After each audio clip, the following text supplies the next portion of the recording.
It's that Jordana song, SYT, Save Your Tears. It's B flat,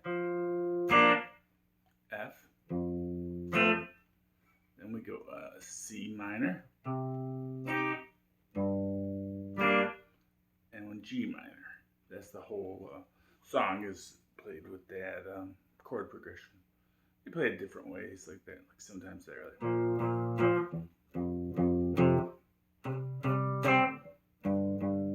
just playing like power chords, and sometimes they just do like stabs.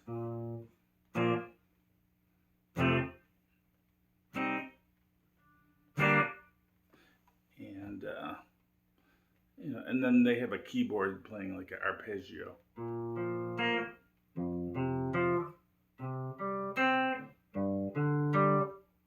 If you play it with power chords, you don't have to worry about major and minor. You could just play